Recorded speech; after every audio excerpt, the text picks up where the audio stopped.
Il y a de nouveau de l'espoir pour la paix en Ukraine, et cela affole encore une fois les Européens.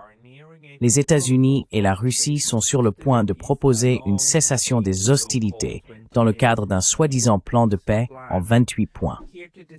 Pour en discuter avec moi, voici le Dr Nikolai Petro, professeur de sciences politiques à l'Université du Rhode Island et auteur de La tragédie de l'Ukraine. Nikolai, bienvenue à nouveau. Merci Pascal, ravi d'être à nouveau avec toi. Eh bien, merci beaucoup d'avoir pris du temps ce week-end, car j'avais vraiment besoin d'un expert comme vous pour analyser comment il se fait que nous approchions désormais de la perspective d'une véritable paix. Et je pense que cette fois, c'est vraiment une perspective réelle, car il semble que, de tous côtés, la pression s'intensifie en ce sens. Pouvez-vous nous expliquer ce qui s'est passé la semaine dernière et comment il se fait que M. Zelensky semble maintenant se trouver dans une position dont il est difficile de sortir?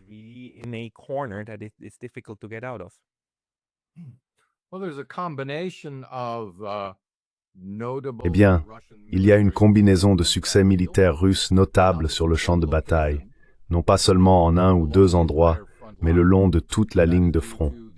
Cela est dû à la supériorité écrasante des forces russes, capables de reconstituer à la fois leur personnel et leur armement à un rythme que l'Ukraine n'est plus en mesure d'égaler. C'est un aspect que les analystes militaires soulignent depuis un certain temps.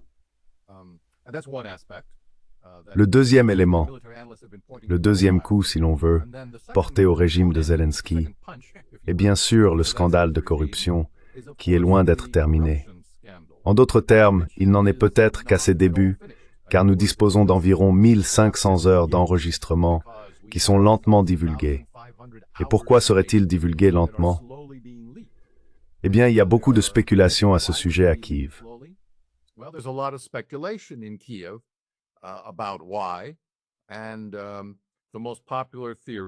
Les théories les plus répandues affirment que les Américains, connus pour être les bailleurs de fonds et les soutiens, à la fois institutionnels et financiers, des organisations ukrainiennes de lutte contre la corruption, tirent désormais les ficelles. Ils diraient « Nous savons ce que vous détenez sur l'entourage de Zelensky ». Ainsi, pour le placer dans une position où il ne peut plus refuser leurs demandes. De peur de perdre sa légitimité politique dans son propre pays, ils peuvent commencer à faire fuiter ces enregistrements et amorcer le processus visant à remettre en question la légitimité de son entourage. Et si nécessaire, cela pourrait aller encore plus loin en impliquant Zelensky lui-même.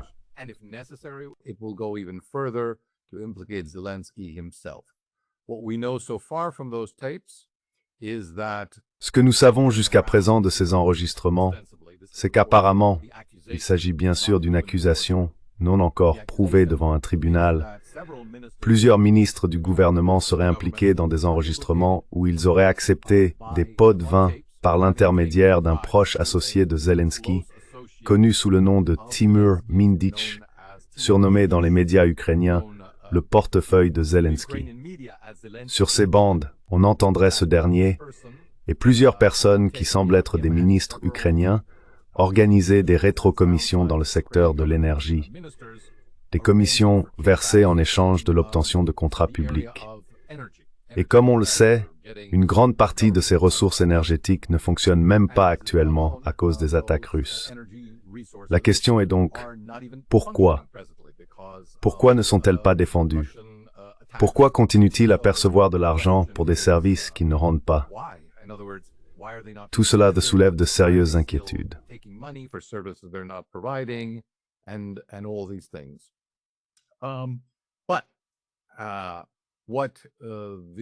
Ce que ces organisations anticorruption ont également déclaré publiquement, c'est qu'elles ne publient pas les enregistrements qui concernent directement les marchés militaires, car elles craignent que les résultats ne sapent le moral des troupes en première ligne.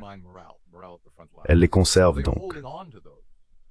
Mais de nombreuses personnes, y compris l'ancien procureur d'État d'Ukraine, Ihor Lutsenko, sous Poroshenko, s'attendent, comme beaucoup d'analystes, à ce que ce soit là que se trouve la plus grande part de la corruption. Il ne s'agit pas seulement de quelques centaines de millions, mais en réalité d'un montant approchant les milliards de dollars. Plus précisément, les milliards que l'Union européenne et auparavant les États-Unis ont donnés ou accordés à l'Ukraine, soit sous forme de prêts, soit sous forme de financement. L'implication, selon ces organisations anticorruption, est que les personnes les plus proches de Zelensky sont impliquées.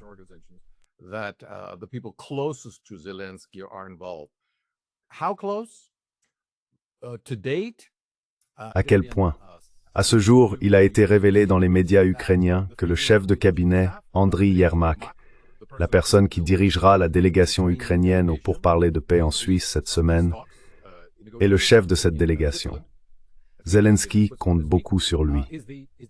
Même s'il est identifié sur tous les enregistrements sous le nom de code, eh bien, je m'excuse, c'est un peu drôle, mais pas vraiment.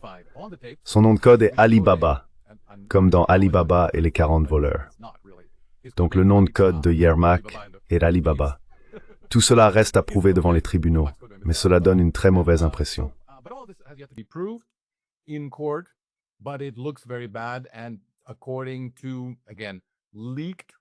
Et selon des rapports divulgués provenant d'enquêtes menées par l'administration présidentielle, la cote de popularité de Zelensky a chuté de 40% depuis l'éclatement de ce scandale. C'est donc cela qui exerce une pression sur lui, sur le régime actuel, sur l'administration actuelle, pour négocier un accord de paix. Un accord de paix? Lequel? Eh bien, il n'y en a qu'un, car les Européens n'ont présenté aucune proposition. Au cours des 4 dernières années, ils n'ont pas élaboré un seul plan de paix de leur propre initiative. Ils se sont simplement contentés de dire « Nous soutenons l'Ukraine, et c'est à elle de décider. » Mais si cela ne tenait qu'à nous, nous continuerions à nous battre.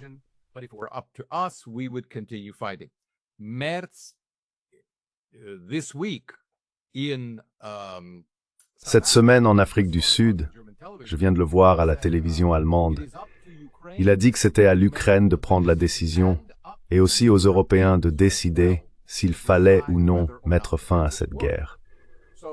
C'est un peu déroutant, car je pensais que l'idée était que les Ukrainiens fassent la paix et que les Européens les soutiennent dans la décision qu'ils prendraient. Mais ce n'est pas vraiment ce que Merz a dit. Il a déclaré qu'il voulait que les Européens soient également ceux qui décident si une formule de paix est acceptable. Et en ajoutant davantage d'acteurs, la direction ukrainienne et les Européens ont par le passé effectivement bloqué toute négociation en insistant simplement sur le fait qu'il ne devait pas y avoir de paix.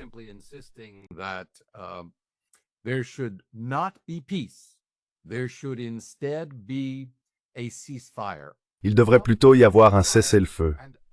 Eh bien, un cessez-le-feu et un traité de paix sont antithétiques l'un à l'autre, car la paix est en réalité conçue pour mettre fin à un conflit une fois pour toutes, pour parvenir à un accord définitif sur tous les points de désaccord.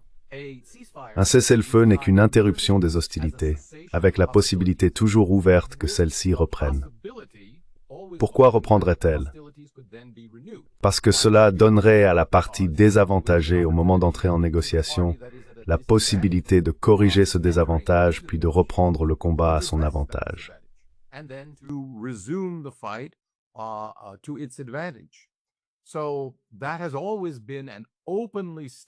Cela a toujours été un secret ouvertement reconnu parmi les dirigeants militaires et les nationalistes ukrainiens.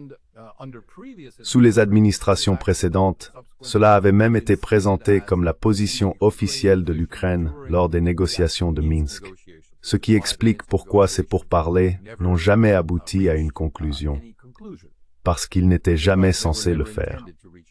Ils visaient simplement à préserver le statu quo pendant que l'Ukraine renforçait son armée, ce qu'elle a fait très efficacement, comme nous pouvons le constater aujourd'hui. Pour contourner cela, la Russie a donc insisté sur un objectif final clair, la conclusion d'un traité de paix. Et depuis près de 4 ans, elle a précisé quels étaient ses objectifs dans ce traité.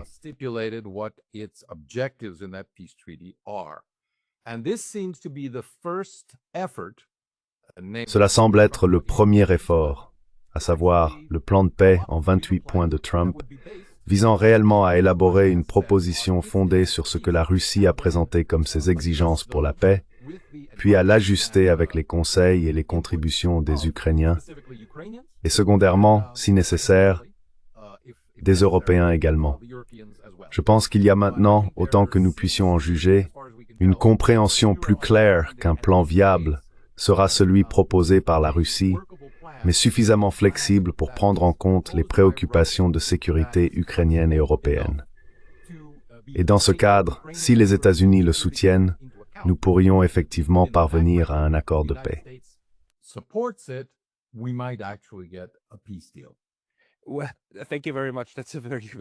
Eh bien, merci beaucoup. C'est un très, très bon aperçu. Le fait est que, d'un côté, les Européens sont de nouveau très en colère face à cette perspective d'un accord de paix, ce qui n'en est pas un. Et je dois dire que vous savez, leur proposition depuis les 3 ans et demi derniers consistait en un retrait total de la Russie de tous les territoires, y compris la Crimée, au paiement de centaines de milliards de dollars en réparation, et à Vladimir Poutine à La Haye. C'était leur proposition. Ils répètent depuis tout ce temps que c'est le résultat qu'ils veulent voir, ce qui revient essentiellement à la défaite totale et absolue de la Russie, n'est-ce pas? D'un autre côté, nous voyons aussi que, sur le champ de bataille, la Russie a, au cours des derniers mois, progressé, et qu'une ville ukrainienne après l'autre est tombée. Nous avons également eu la saga de la rencontre entre M. Poutine et M. Trump en Alaska.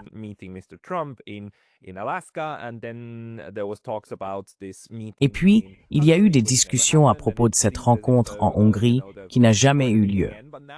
On avait l'impression que les positions se durcissaient à nouveau. Mais maintenant, nous avons découvert qu'il y avait toujours eu des négociations officieuses. Ce qui est désormais sur la table, et ce qui a fuité, correspond essentiellement à ce que certains, notamment Alexander Mercouris et d'autres sur The Duran, appellent Istanbul Plus. Les 4 régions iraient à la Russie, plus ou moins, ainsi que la Crimée, bien sûr. Ensuite, il y aurait un cadre pour les paiements de réparation et la reprise des relations avec les États-Unis et, comme vous l'avez dit, avec l'Europe. Car pour la Russie, il n'a jamais été seulement question de la ligne de front ou du territoire. Il s'agit d'un accord de sécurité globale. Pouvez-vous peut-être nous expliquer cela?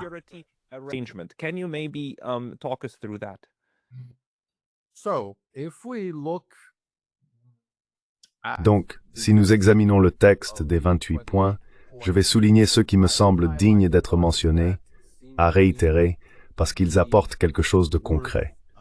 En d'autres termes, premier point, la souveraineté de l'Ukraine sera confirmée.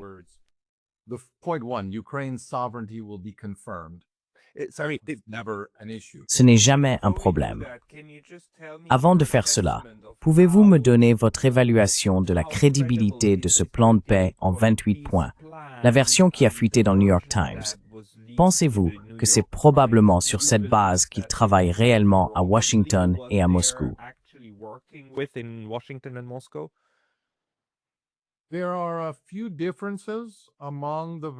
Il existe quelques différences entre les versions qui circulent. C'était d'ailleurs aussi le cas des accords d'Istanbul. Je pense que lorsque Trump et d'autres disent qu'il s'agit d'un travail en cours, c'est exactement cela. Les différences entre les versions ne sont donc pas si importantes, car ce qui compte, dans le contexte d'un document encore en évolution, c'est le principe, la perspective adoptée. Et la perspective adoptée met l'accent sur plusieurs éléments. La sécurité, les réparations et les droits humains, pour le dire ainsi. Ce sont donc les 3 volets. La clause de sécurité répond à la demande essentielle de la Russie, à savoir qu'un cadre de sécurité soit conclu entre la Russie, l'Ukraine et l'Europe. Toutes les parties doivent reconnaître et respecter les intérêts de sécurité des unes et des autres.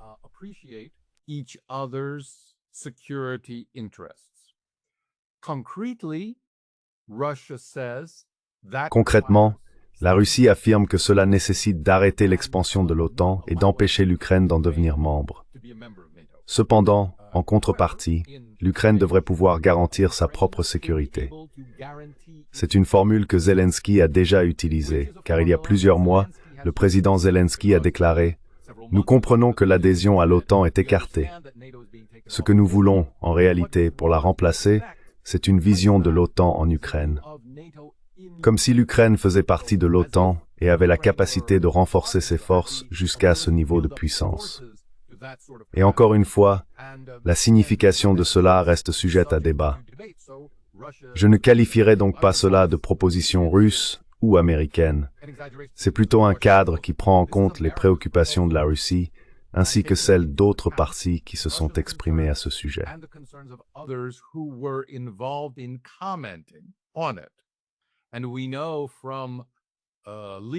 Et nous savons, d'après des fuites publiées dans le Berliner Zeitung, que cela inclut des hauts responsables de divers pays européens, dont Rustem Umerov, ancien ministre de la Défense et actuellement président du Comité national de sécurité et de défense, et donc principal coordinateur de la politique militaire et de sécurité de l'Ukraine.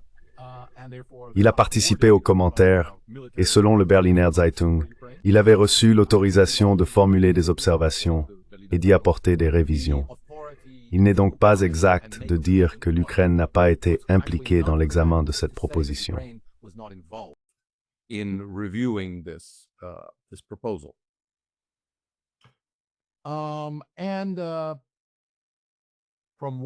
D'après ce que nous pouvons en déduire, bien qu'il y ait eu des responsables de haut niveau russes impliqués, notamment Kirill Dmitriev, qui a rencontré Steve Witkoff pendant environ 3 jours, et semble-t-il également Umerov au même moment, alors que tous trois se trouvaient à Miami pour examiner ce dossier il n'y a pas si longtemps, à la fin octobre. Bien que le plan ait été élaboré à ce moment-là, Poutine lui-même, selon les informations de la presse, ne l'a reçu qu'au début du mois de novembre. À ce moment-là, il a passé plusieurs heures à l'examiner avec ses experts, et tout récemment, il a essentiellement indiqué, du moins les rapports le laissent entendre, qu'il l'acceptait dans ses grandes lignes.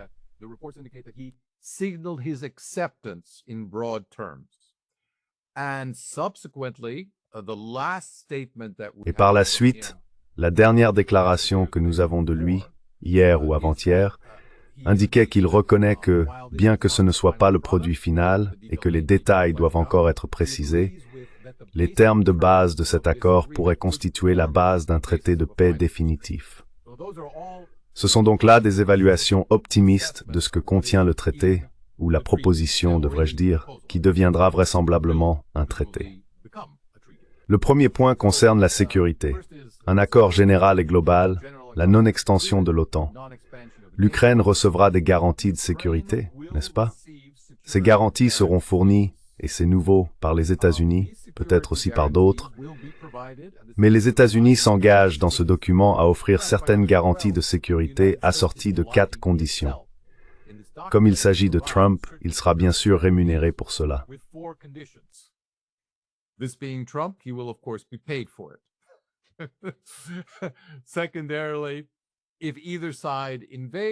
Deuxièmement, si l'un ou l'autre camp envahit, les garanties deviennent caduques.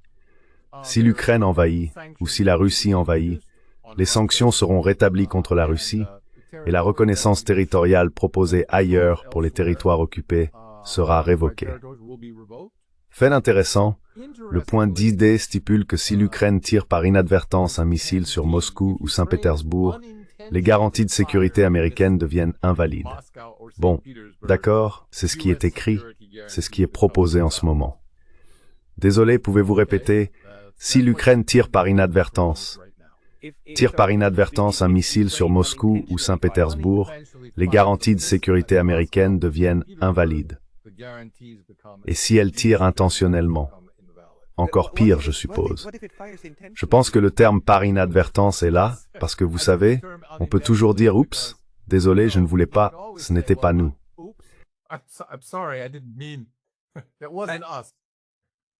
D'accord. On va s'arrêter là. Très bien.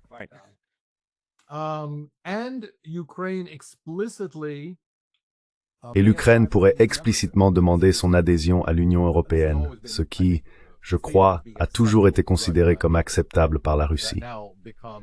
Cela devient donc désormais une question de dossier public. Deuxièmement, la reconstruction.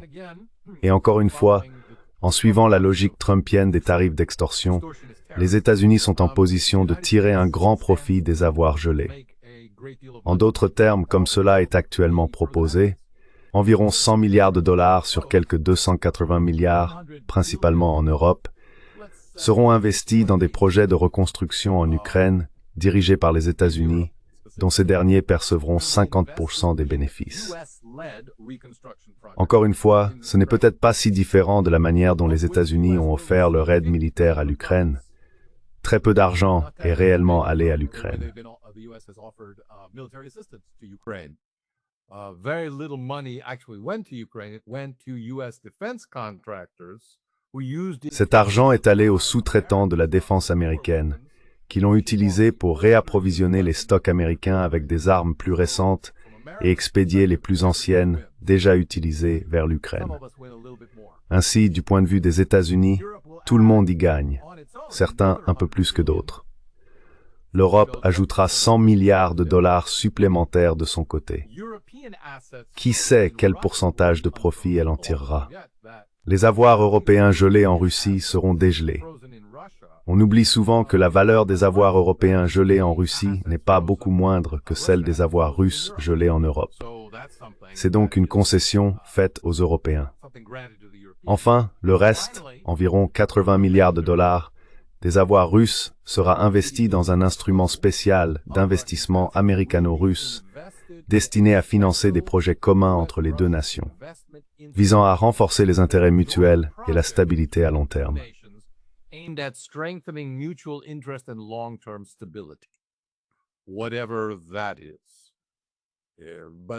Quoi que ce soit. Mais je soupçonne qu'il s'agirait de projets commerciaux entre les deux pays, puisque les sanctions imposées par les États-Unis à la Russie seraient vraisemblablement levées. Voilà donc la situation, et il y a quelques détails techniques. La centrale nucléaire de Zaporizhia sera gérée par l'Agence internationale de l'énergie atomique, mais la production d'électricité sera répartie à part égale entre la Russie et l'Ukraine. C'est l'une des plus grandes centrales nucléaires d'Europe, à ce que je comprends. Oh, et en parlant de dénazification, un sujet important pour la Russie, les deux pays mettront en œuvre des programmes éducatifs favorisant la tolérance culturelle, la compréhension et l'élimination du racisme et des préjugés.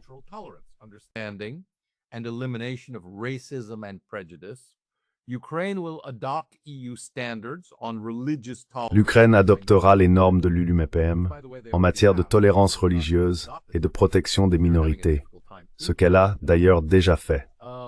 Le problème n'est pas qu'elle les ait adoptés, mais qu'elle ait du mal à les mettre en œuvre. Point 20b. Les deux parties lèvent les mesures discriminatoires et garantissent un accès égal aux médias et à l'éducation ukrainien et russe.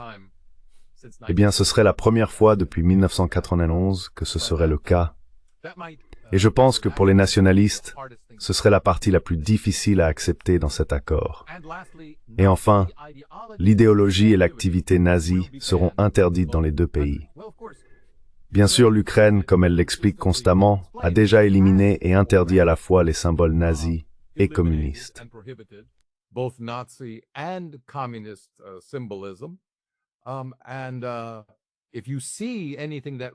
Et si vous voyez quelque chose qui ressemble à un Wolfsengel ou à tout autre symbole nazi de la Seconde Guerre mondiale, vous ne comprenez pas comment ils sont actuellement interprétés. Ils sont désormais considérés comme des symboles patriotiques et non nazis. Donc encore une fois, il serait très difficile de mettre cela en œuvre, ou de voir comment, en particulier, l'Ukraine pourrait le faire de bonne foi d'une manière acceptable pour la Russie. Mais je suppose que cela dépend des membres du comité de supervision et des instruments dont ils disposent pour faire respecter ces aspects de l'accord. Si cet accord suit le modèle des précédents, une fois les combats terminés, les détails seront tacitement ignorés.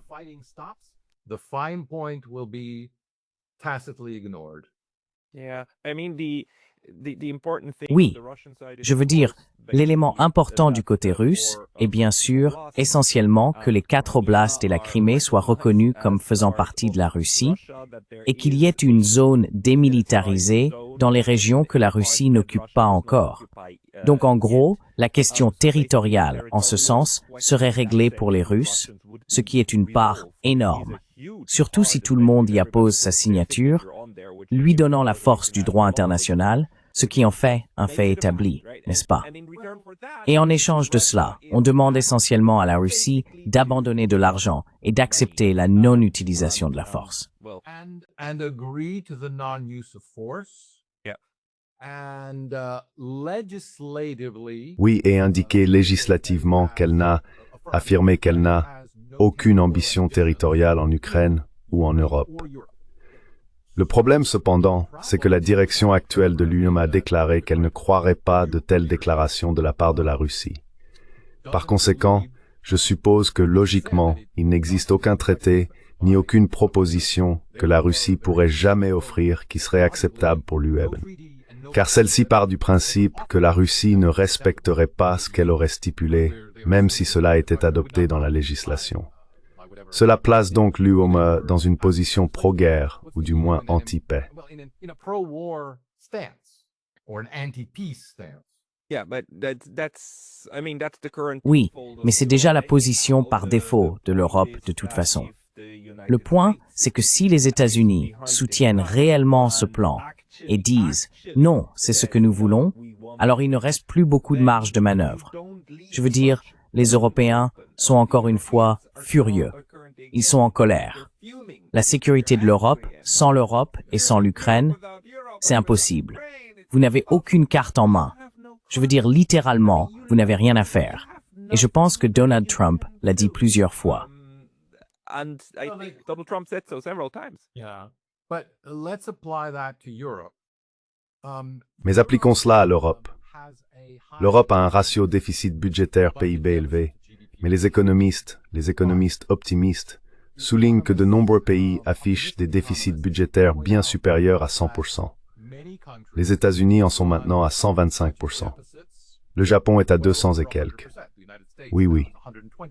Eh bien, la vie continue. Parce que le processus d'impression de monnaie et de son utilisation, tant qu'il est réglementé et supervisé, l'important n'est pas le montant de la dette, mais le fait qu'elle continue de circuler. Et tant qu'elle continue de circuler et ne s'arrête pas au point que quelqu'un se retrouve à porter le fardeau, tout le monde peut en quelque sorte participer à ce jeu. On pourrait donc soutenir que l'Europe a encore la capacité d'augmenter considérablement la charge de la dette pesant sur ses propres citoyens et sur ses propres institutions. Elle pourrait le faire.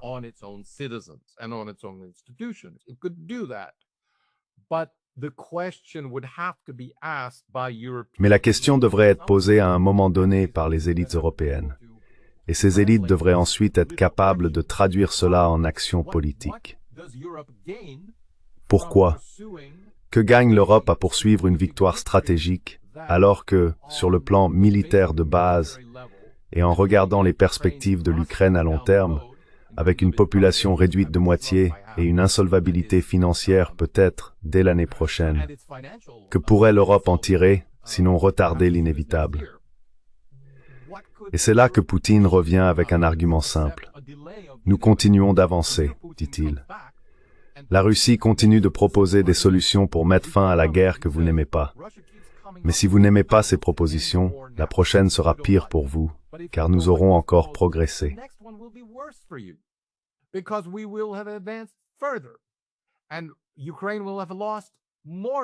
Et l'Ukraine aura perdu davantage de territoire et de population. Et vous, Européens, ne serez pas en meilleure position pour aider l'Ukraine que vous ne l'étiez auparavant. En réalité, votre propre opposition intérieure risque de croître. Ainsi comme l'a formulé Anatole Lieven, je crois, dans son dernier article publié dans Responsible Statecraft, pourquoi signer ce traité? Parce que c'est la meilleure option possible pour l'Ukraine. Au lieu de voir le verre à moitié vide et de dire « Regardez tout ce que l'Ukraine a perdu », il soutient, et je pense que son raisonnement est tout à fait logique, que conserver 75% du pays, indépendant et soutenu militairement, financièrement et politiquement par l'Union européenne, constitue à peu près le meilleur résultat que l'Ukraine puisse obtenir et devrait être considéré comme une victoire.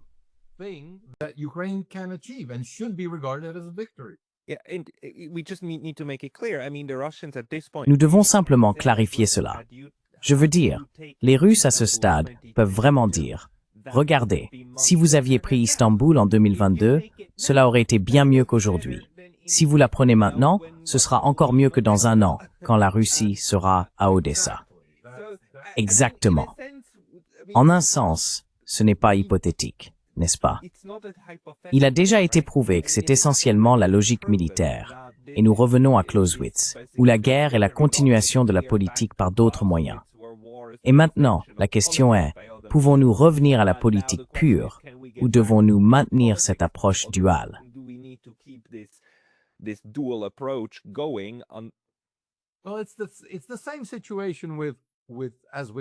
Eh bien, c'est la même situation qu'avec les sanctions.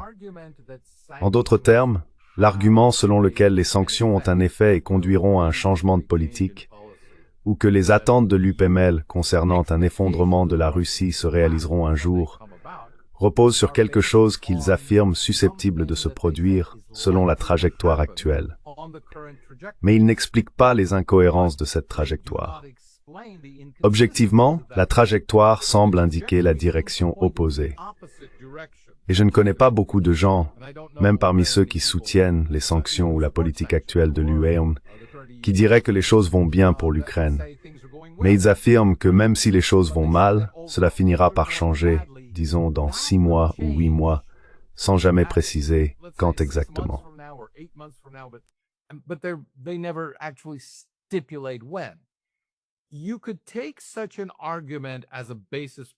On ne peut considérer un tel argument comme base d'une discussion légitime que si la partie qui le formule explique quel est le calendrier et ce qui précisément va modifier l'équation. Car pour l'instant, l'équation est très claire. Elle rend, comme vous le dites, une victoire russe inévitable.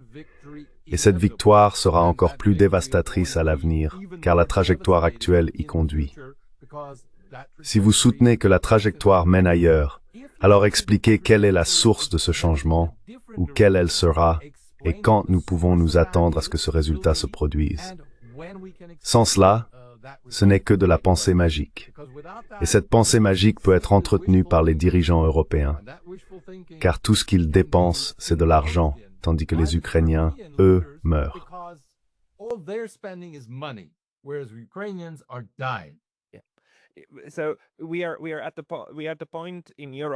Nous en sommes donc au point où, en Europe, ou plutôt ce que nous voyons de l'Europe, c'est un mélange d'un excès d'opium et de cette attitude allemande du continu, persévère, ça ira mieux, tu sais, comme dans le bunker pendant que les bombes tombent, mais on continue quand même. Mais cela soulève la question. Pourquoi les États-Unis en sont-ils arrivés là?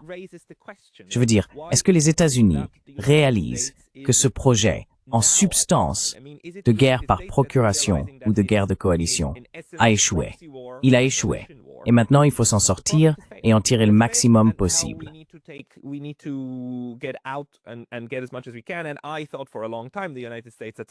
Et j'ai longtemps pensé que les États-Unis, à un moment donné, adopteraient cette position, parce qu'en réalité, si l'on y regarde de plus près, ils n'y ont aucun intérêt direct. Le meilleur scénario possible, du point de vue américain et du point de vue néoconservateur, aurait bien sûr été l'effondrement de la Russie et sa balkanisation. Cela ne s'est pas produit. C'est même l'inverse qui s'est produit.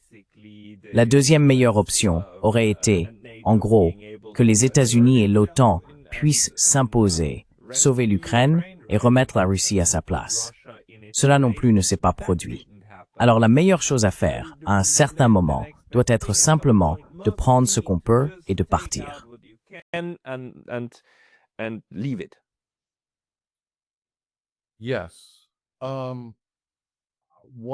Oui. Ce qui a changé aux États-Unis, c'est le déclin de l'influence des néoconservateurs. Avant cela, nous avions des internationalistes libéraux, mais les néoconservateurs sont des internationalistes libéraux d'un autre type. Ils partagent le même agenda mondial qu'ils pensent que les États-Unis peuvent imposer. Je ne pense pas que les membres de l'administration actuelle soient nécessairement des théoriciens profonds des relations internationales, mais ils sont simplement plus à l'aise avec le réalisme politique, ce qui signifie qu'ils ont besoin de voir les avantages de l'engagement mondial pour les États-Unis. Et lorsqu'ils les perçoivent, ils sont heureux de les poursuivre.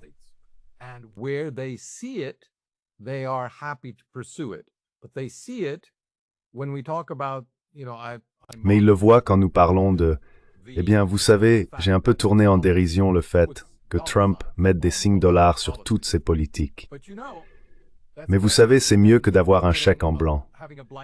C'est plus intellectuellement honnête et plus sincère que de dire « Nous serons avec vous, quel qu'en soit le coût et quel que soit l'objectif, parce que c'est un mensonge. » Aucun pays et aucun homme d'État n'a jamais réellement eu l'intention de mener une politique sans tenir compte de ses coûts.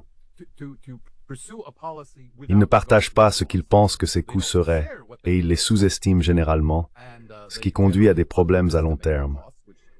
Mais c'est en réalité très lucide et rafraîchissant qu'un dirigeant politique dise « Si nous entreprenons cette politique, voici ce que cela exigera. »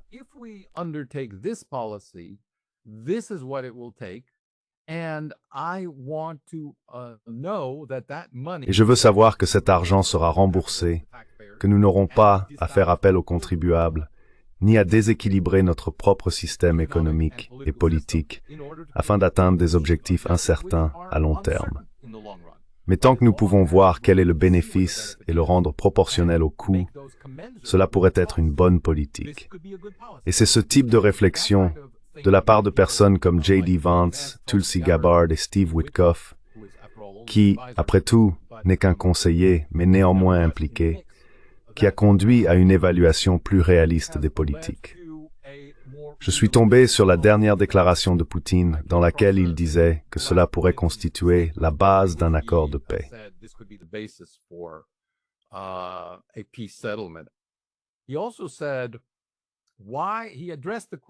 Il a également expliqué pourquoi il avait abordé la question directement dans cette interview. Pourquoi les Européens ne viennent-ils pas à la table des négociations? Pourquoi ne veulent-ils même pas discuter d'un possible accord avec nous? La première chose qu'il a mentionnée, il l'a dit avec désinvolture, est que peut-être il manque de capacité intellectuelle, mais il ne voulait pas s'attarder sur ce point. Puis il a ajouté, « Nous pensons aussi qu'ils sont simplement mal informés sur la situation sur le champ de bataille. » En somme, la direction politique est trompée par la direction militaire et du renseignement, ou bien les dirigeants militaires et du renseignement les informent, mais la direction politique rejette ces conclusions.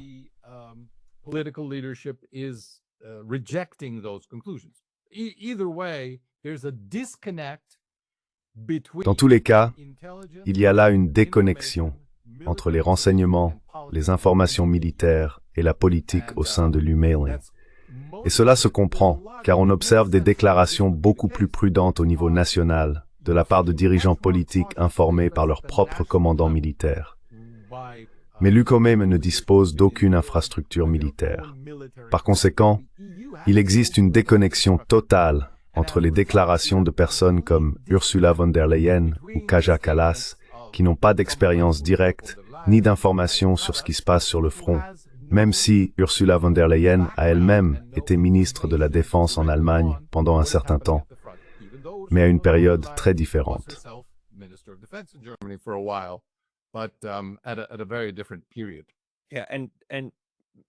Oui, et au niveau de l'UNEMER, le problème est probablement que certains de ces groupes dirigeants, certaines de ces élites, finissent par croire à leur propre propagande. Ainsi, il se crée une sorte de monde imaginaire dans lequel ils conservent encore cette dose d'opium qui les fait avancer, n'est-ce pas?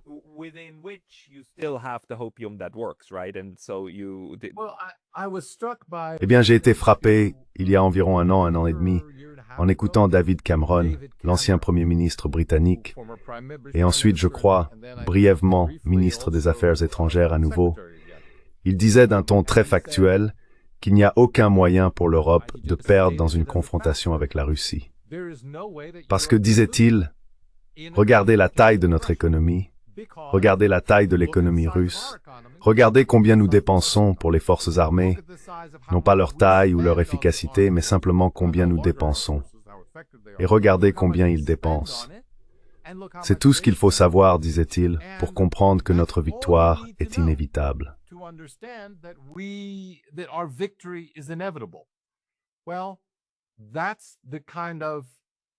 Eh bien, c'est ce genre de raisonnement absurde, complètement détaché de toute réalité sur le terrain, qui mettrait réellement ces théories à l'épreuve. Je pense que vous avez raison. Les élites politiques en Europe rêvent. Et d'ailleurs, la même chose se produit aux États-Unis. Nous avons un groupe de membres du Congrès et de sénateurs américains qui ont publié une déclaration ou une lettre affirmant que c'était un mauvais accord, que nous devons soutenir l'Ukraine. Mais cela ne se résume qu'à cela. Une déclaration vide disant que nous devrions en faire plus, sans objectif clair à atteindre en faisant plus. Et par conséquent, ce n'est pas une politique. C'est simplement, comme l'a dit le vice-président J.D. Vance, une illusion.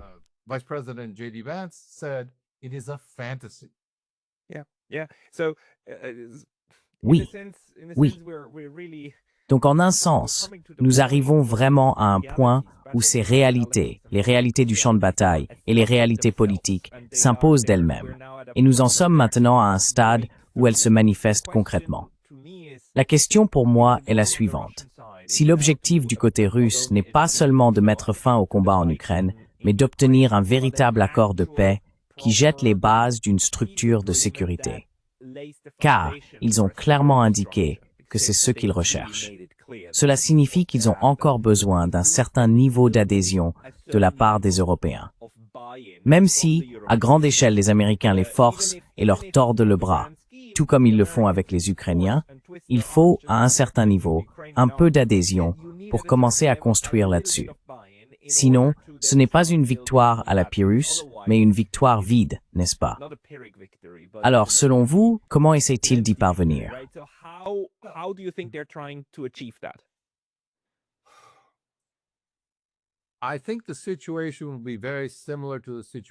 Je pense que la situation sera très similaire à celle des sanctions.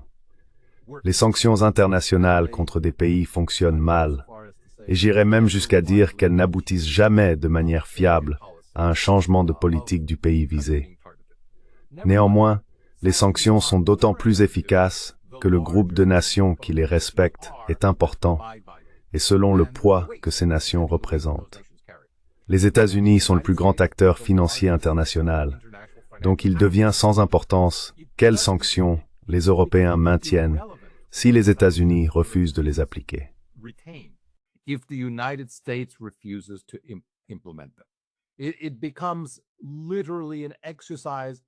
Cela devient littéralement un exercice consistant à se tirer une balle dans le pied pour les Européens que de maintenir des sanctions que les États-Unis n'appliquent pas.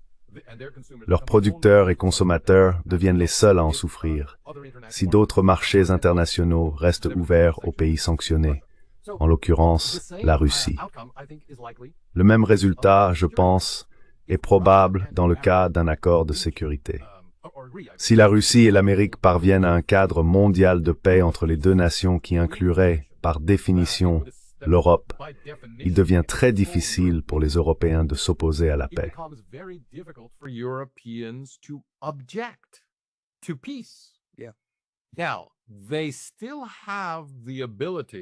Ils ont encore la possibilité, s'ils le souhaitent, de dire oui, très bien, nous aimons la paix et nous sommes pour la paix, mais... Ainsi, ils continueront à renforcer leur défense nationale, ce qui revient essentiellement à un programme d'emploi, ou plutôt un programme de relance de l'emploi, un programme de relance industrielle pour de nombreux pays européens. Les États-Unis n'y voient aucune objection. Que l'OTAN se développe tant qu'elle n'élargit pas ses engagements. Elle travaille essentiellement à améliorer sa capacité de défense, mais elle sera limitée dans ce qu'elle peut entreprendre. L'OTAN sera limitée dans ce qu'elle peut entreprendre par un veto des États-Unis ou par le risque d'une action américaine. Et il ne s'agira pas seulement des États-Unis, bien sûr, ce seront les États-Unis, la Slovaquie, la Hongrie, et probablement une poignée d'autres nations qui se tourneront vers Washington plutôt que vers Bruxelles pour obtenir des orientations. So this is the point where John Mearsheimer. C'est donc à ce moment-là que John Mearsheimer soutient que, dans l'ensemble, la Russie a intérêt à maintenir les États-Unis en Europe en tant que chef de file de l'OTAN, car il joue le rôle d'équilibreur offshore.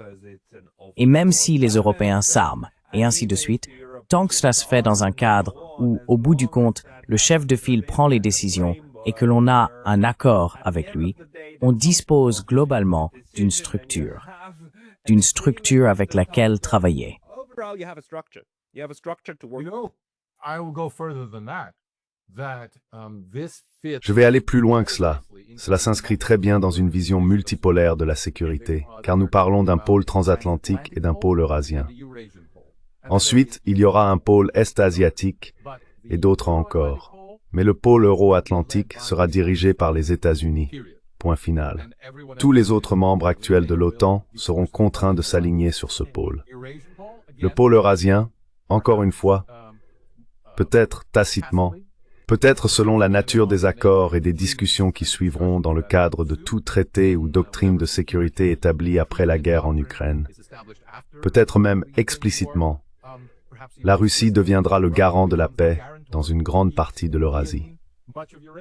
Et nous avons certainement constaté, à travers les récentes visites du président du Kazakhstan, les politiques menées par la Géorgie et d'autres nations, et bien sûr, la Biélorussie, que ce rôle de leadership est reconnu et apprécié.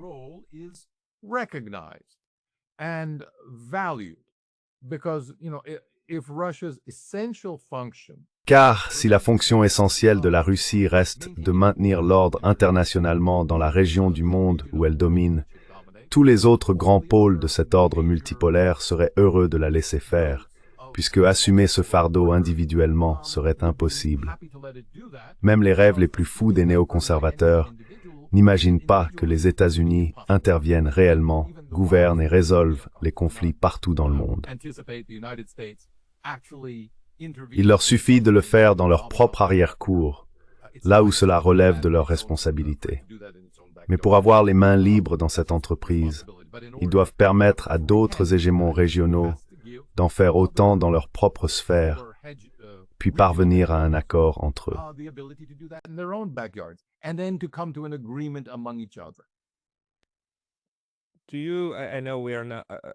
Je sais que ce n'est que de la pure spéculation, mais penses-tu que nous verrons comment cela affecte le Venezuela? Je veux dire, Trump semble vouloir faire valoir que le Venezuela est l'arrière-cour des États-Unis. Et si la structure dont tu parles se concrétise, alors à un moment donné, il faudrait voir l'accord tacite des Russes pour dire « très bien ».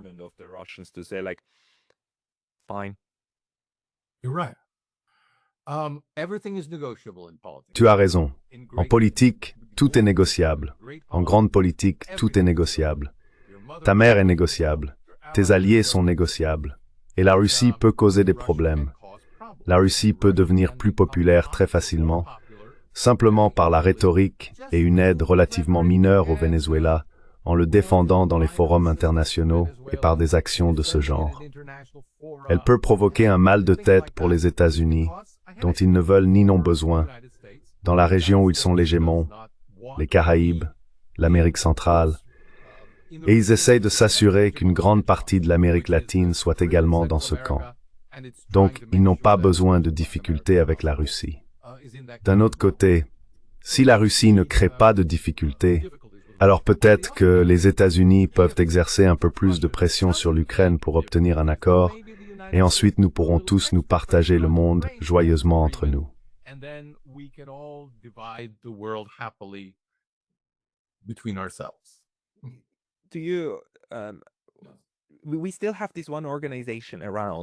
Nous avons encore cette organisation qui traîne sans rien faire.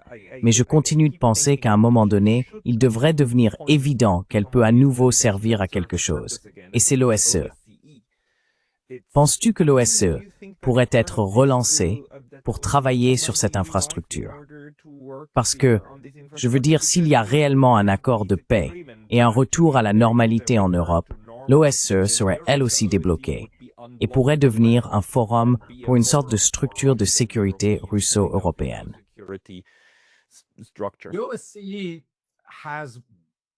developed L'OSCE a développé des institutions bureaucratiques et un personnel permanent qui rendent toute restructuration difficile, à l'image de la Commission européenne ou des Nations unies. Elle est devenue imprégnée d'un certain type de mondialisme bureaucratique libéral, faute de meilleurs termes, qui, selon moi, la rend difficile à sauver. Cependant, l'idée de la conférence sur la sécurité et la coopération en Europe, prédécesseur de l'organisation, est issue des accords d'Helsinki, qui constituaient l'effort soviétique pour mettre fin aux divisions de la Seconde Guerre mondiale et ratifier ce qui n'avait pas encore été reconnu par l'Allemagne, par exemple les frontières orientales.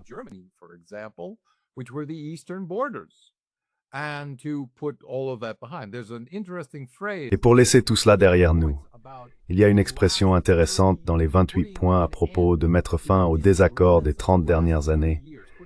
Laissez tout cela derrière nous. Maintenant, si cela doit réellement se concrétiser, ce sera, je pense, sous les auspices d'un nouvel accord d'Helsinki. Peut-être les nouveaux accords de Budapest, ou qui sait où ça pourrait se faire. Mais je peux très bien imaginer une organisation successeur tenant compte des problèmes rencontrés par l'OSCE et réussissant, du moins pendant un certain temps. Rien ne fonctionne parfaitement, rien ne réussit à long terme. Tout finit par rencontrer des problèmes, comme toute machine. Mais vous savez, la Société des Nations n'était pas la fin. But you know, the League of Nations was not the end. That failed, and the United Nations did a little bit better. Cela a échoué, et les Nations Unies ont fait un peu mieux. Peut-être qu'elles ont besoin d'une réforme, peut-être qu'il leur faut autre chose. Elles évoluent aussi. L'OSCE en a été la première ébauche. De toute évidence, nous avons besoin de quelque chose de plus efficace, avec une réaffirmation des principes, de nouveaux principes. La Russie ne va pas, vous savez, conclure des accords fondés sur, ou disons, énoncer le principe de sécurité indivisible, comme une réflexion tardive, 10 ans plus tard, comme elle l'a fait après la création de l'OSCE. Elle en fera un principe fondamental de toute nouvelle organisation de sécurité pan-européenne. Et je pense que cela lui donnerait de meilleures chances de réussite.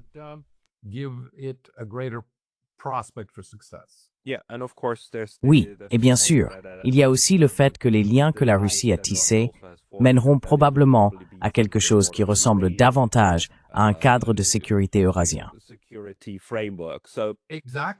Exactement.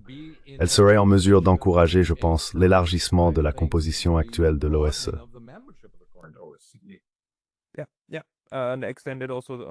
Oui, et l'étendre aussi à la Chine, puis s'appuyer sur ses fondations. Mais avec ce que l'OSCE possède déjà, les paniers, les principes, il faut poursuivre dans cette voie et en créer une nouvelle structure. C'est une tâche importante qui demandera de nombreuses années de négociations. Oui, mais la base existe déjà. Je veux dire, si ce sur quoi on travaille actuellement devient réellement un traité, alors cela peut servir de fondement pour construire, surtout si le G20 et le G8 sont également débloqués avec la Russie. Dernière chose, penses-tu que la Russie sera réadmise au G8? Cela semble un peu exagéré.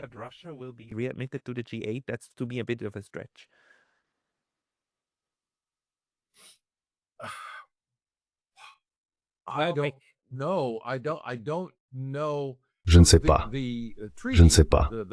Donc le traité, la proposition, les 28 points, fait cette offre. Oui. L'invitation peut-elle être refusée ou mise en veto par un autre membre? Est-ce ainsi que le processus fonctionne? Je ne sais pas. D'après ce que je comprends, cela dépend de qui est l'hôte. Si l'hôte dit « je vais inviter ces gens-là », c'est pas seulement le G8 d'ailleurs. Il y a les 8 chefs de délégation officiels, et puis il y a toujours des observateurs et des groupes autour d'eux qui assistent à certaines réunions, mais pas à toutes, et qui sont autorisés à discuter, etc.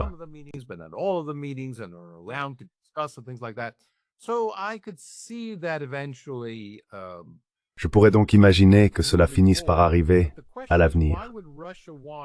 Mais la question est, pourquoi la Russie voudrait-elle être membre d'une organisation sans importance? En réalité, une organisation de second ordre, comme le G8 de nos jours. Je veux dire, elle reçoit déjà bien assez d'invitations par elle-même. Et je pense que les groupes qui l'intéressent le plus ne sont pas les pays pro-occidentaux, où elle serait un loup solitaire, mais plutôt de grandes organisations asiatiques, plus inclusives et en plus efficaces, dont elle est déjà membre et dont elle commence à récolter les bénéfices. in which it is already a member and beginning to reap the benefits. D'un côté, vous voulez vous asseoir à autant de tables que possible. De l'autre, la question est de savoir s'il y a des dommages collatéraux potentiels liés à cela. Yeah, I don't think Russia Oui, je ne pense pas que la Russie voit cela comme un grand avantage pour elle. benefit. Je veux dire, c'est gentil de ta part de proposer, mais elle préférerait peut-être danser avec quelqu'un d'autre en fait. I might prefer to dance with somebody else, actually. Oui, d'accord. Donc c'est l'une des choses qui ne figurera peut-être pas dans la version finale. Mais nous verrons, Nicolas. Il y aura beaucoup de changements. J'en suis sûr. There'll be a lot of changes, I'm sure. There will be. But Il y en aura. Mais le cadre général, sécurité, aide financière, et ce qui a été dit sur les droits humains et la dénonciation est bien présent et sera probablement, je pense, conservé. I think be retained. I hope so. Je l'espère. Nicolas, merci beaucoup pour le temps que vous nous avez accordé aujourd'hui. Les personnes qui souhaitent vous suivre devraient se rendre sur votre site web et y lire vos articles. nppetro.net. Nicolas Petro, merci beaucoup pour votre temps aujourd'hui. Nikolai Petro, thank you very much for your time today. Thank Merci, au revoir. you.